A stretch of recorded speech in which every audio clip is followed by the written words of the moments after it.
I was about 12 years old at the time. I was sitting on the couch watching Drake and Josh when there came a knock at the door.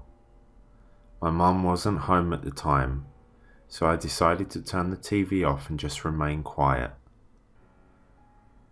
"Sarah, are you home?" It was a man. "I just wanted to drop something off, Sarah."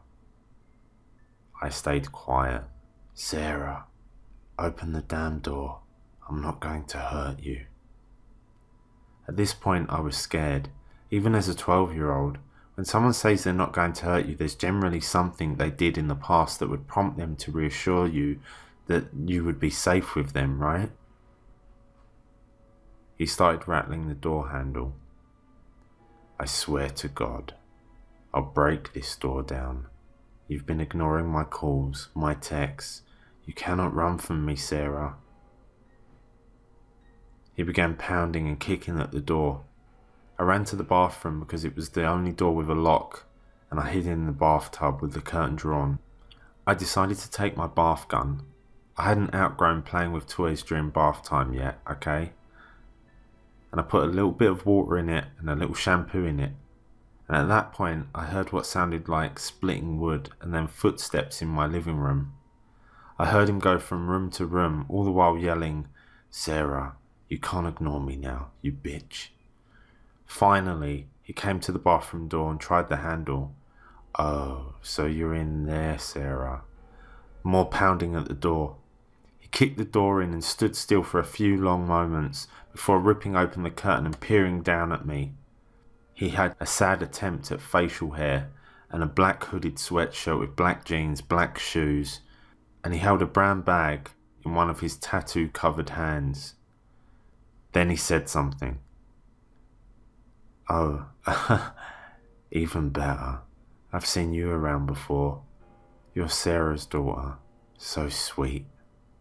He kept repeating that. "So sweet." It made my skin crawl. He walked over to the window and he locked it before squatting next to me. "You're gonna come with me. How about that? I'll buy you some ice cream." I glared at him, trying my best to not look terrified. "Not much of a talker. Your mother could learn something from you."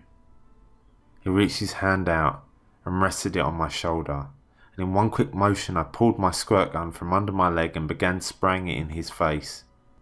He didn't register it at first, but quickly began wiping his eyes. "What the fuck is this? What the fuck? What the fuck?" I hurled my body at him, causing him to fall back and hit his head on the toilet. I grabbed the brown paper bag and ran from the bathroom out into the hallway and down the stairs, and I caught my mum on the entrance steps and pulled her in the other direction. She said, "What's going on? You're making me drop my things." I remembered a head of lettuce rolling away. She quickly caught on that something was terribly wrong and ran with me to my aunt's house. After catching my breath, I described the man and what he did, and she quickly recognised him as a man named Tony, whom she owed a lot of money to. I realised I was still holding the brown paper bag that the man had, and I gave it to my mum. She found a gun inside. He had showed up to kill my mother. And so, Tony, let's not meet again.